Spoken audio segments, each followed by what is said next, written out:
ఎల్లుండి అంతర్జాతీయ యోగా దినోత్సవం విజయవంతం చేయడానికి అన్ని ఏర్పాట్లు చురుగ్గా జరుగుతున్నాయి అన్నారు మంత్రి సవిత. యోగాలో ప్రపంచ రికార్డును సృష్టిస్తామన్నారు. కులమతాలు ప్రాంతాలకు అతీతంగా యోగా దినోత్సవానికి అందరూ హాజరు కావాలని పిలుపునిచ్చారు. రాజకీయాలు పక్కన పెట్టి అందరూ యోగా డే కార్యక్రమానికి హాజరు కావాలి అంటున్న మంత్రి సవితతో మా ప్రతినిధి రామకృష్ణ ఫేస్ టు ఫేస్.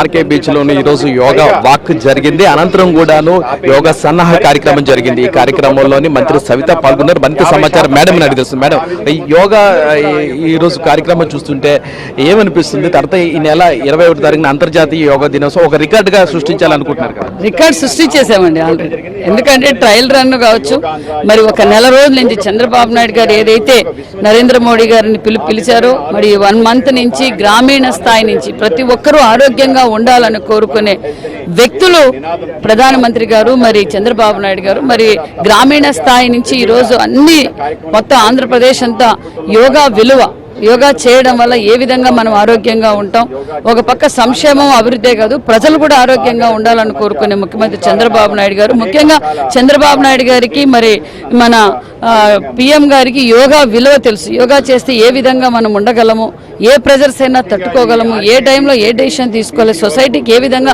మంచి చేయగలము ఏకాగ్రతతో అన్న విషయం తెలిసిన వ్యక్తులు కాబట్టి ప్రతి ఒక్కరూ యోగా చేయాలి. ప్రతి ఒక్కరు, ఇది పార్టీలకి మతాలకు కులాలకు అతీతంగా ఈరోజు యోగా చేయాలి. ఆంధ్రప్రదేశ్ ప్రజలందరూ బాగుండాలి, ప్రజలందరూ యోగా చేసి మంచి ఆలోచనలు చేయాలి, శవరాజకీయాలు కాదు మంచి ఆలోచన చేయాలని కోరుకున్న వ్యక్తి చంద్రబాబు నాయుడు గారు. ఖచ్చితంగా మనం గిన్నిస్ రికార్డుకి ఎక్కుతున్నాం. ప్రజలు కూడా చాలా ఉత్సాహంగా ఉన్నారు.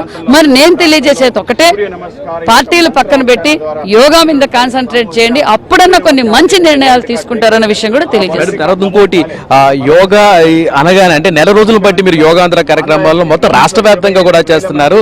ప్రజల నుంచి కూడా విశేష స్పందన వస్తుంది, రిజిస్ట్రేషన్లు కూడా ఎక్కువ అవుతున్నాయి. ఎలా మీరు స్పందిస్తారు? ప్రజలు ఇప్పుడు మొన్నటి రోజును ఒక పక్క పోలవరం అభివృద్ధి జరుగుతుంది, అమరావతి పనుల అభివృద్ధి జరుగుతుంది, రాష్ట్ర వ్యాప్తంగా పరిశ్రమలు వస్తున్నాయి, అన్ని రంగాల్లో అభివృద్ధి జరగాలి. మొన్నటి రోజున పర్యావరణ దినోత్సవం రోజు కూడా మనం పర్యావరణాన్ని కూడా కాపాడుకుంటే మన ఆరోగ్యం కలుషితమైపోతుందనే విషయం తెలుసుకొని, ఇప్పుడు కలుషితమైన నీరు, కలుషితమైన భోజనం, కలుషితమైన వాయువు, కాబట్టి ఇవన్నిటిని తట్టుకోవాలంటే యోగా అవసరం. యోగా చేస్తే తప్ప ఈ ఆరోగ్యంగా ఉండగలరన్న విషయం ప్రజలందరికీ అవేర్నెస్, ప్రజలు కూడా ఉత్సాహంగా ఉన్నారు. మేడం, ఇంకోటి, రాష్ట్రంలోని సంక్షేమ అభివృద్ధి కాకుండా ప్రజలందరికీ ఆరోగ్యం కూడా ఇవ్వాలనే లక్ష్యంతోనే ఇది నిర్వహిస్తున్నారు. అంతే కదండి. ఇప్పుడు నేను అనేది ప్రజల ఆరోగ్య, రాష్ట్రంలో ఉన్న ప్రజలందరూ కులాలకి పార్టీలకు అతీతంగా అందరూ యోగా చేయండి. అందరూ యోగా చేయడం వల్ల కాన్సన్ట్రేట్ జరుగుతుంది, ప్రజలు బాగా ఆరోగ్యంగా ఉండాలి. మరి ముఖ్యంగా కొంతమంది శవరాజకీయాలు చేస్తుంటారు. ఫస్ట్ ఈ యోగా చేయండి, యోగా చేస్తే కొంచెం అవేర్నెస్ పెరుగుతుంది, కాన్సన్ట్రేట్ జరుగుతుంది, ఎవరు ఏ టైంలో ఏం చేయాలో కూడా తెలుస్తుంది. Thank you very much.